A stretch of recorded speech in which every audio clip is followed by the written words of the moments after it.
We killing each other because we killing ourselves. We not, when another man, I know, I've been in a position, it's out of our control. It's not like he wants to kill. He just doesn't want to die. You know what I'm saying? It's that situation when you got, we are living in a war zone. It's not as easy as these people are making us think, that they just got some criminal-ass black kids with guns. It is not like that. We live in hell. We live in the gutter. We got us stacked up 80 deep in one building. You know, by the time you get out your house, you strapped to protect yourself. Because you living in the same community that the police is carrying rifles and riot gear. Same, they need them riot, excuse my language, I'm so sorry. The same reasons they need the riot hat, the riot jacket, the flak jacket, the double vest, the 9mm Glocks with extra bullets, the tear gas, the mace, all that. Who do you think the police is using that against? Dogs? So we fighting the same villains that they fight in the street. But instead of them seeing us fighting villains in the street, we all villains. Is your generation the one that is picking up for where the Panthers left off, saying, all right, enough is enough? The generation before us forgot about the fight. We're picking it back up. Not only forgot about the fight, forgot about us. Yes, and we're picking it back up. But at this level, all we're trying to do is unite.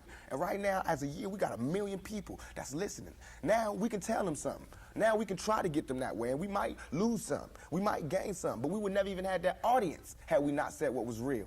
You know what I'm saying? And the main thing for us to remember is that the same crime element that white people are scared of, black people are scared of.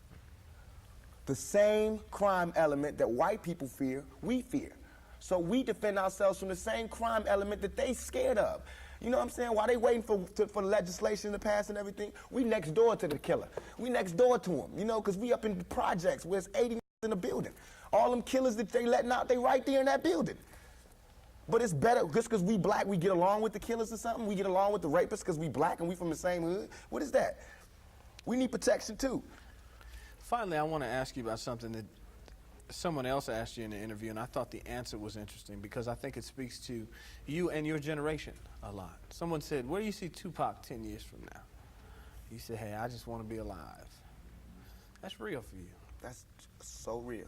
I made a metamorphosis. I'm a new person today because I used to strongly and honestly, I feel like I could represent my generation so much because I honestly did not care whether I lived or died.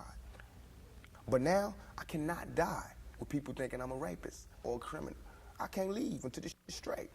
You know, I'm not suicidal. I can't go until y'all really know what time it is. And then after that, boom, it's all over. And we can see, you know, how this shit fall. But that's how it is. And the reason being is because if I can't live free, if I can't live with the same respect as the next man, I don't want to be here. Because God has cursed me to see what life should be like. If God wanted me to be this person and be happy here, he wouldn't let me feel so oppressed. He wouldn't let me feel so trampled on. You know what I'm saying? He wouldn't let me think the things I think. So I feel like I'm doing God's work. You know what I'm saying? Just because I don't have nothing to pass around for people to put money in the bucket don't mean I ain't doing God's work. I feel like I'm doing God's work. You know what I'm saying? Because these ghetto kids ain't God's children. And I don't see no missionaries coming through there. You know what I'm saying? So I'm doing God's work. While Reverend Jackson do his up in the middle class and he go to the White House and have dinner and pray over the president, I'm up in the hood, you know what I'm saying, doing my work with my folks. And just because I don't live there don't mean I don't go there. I got to go there because I can't hang nowhere else.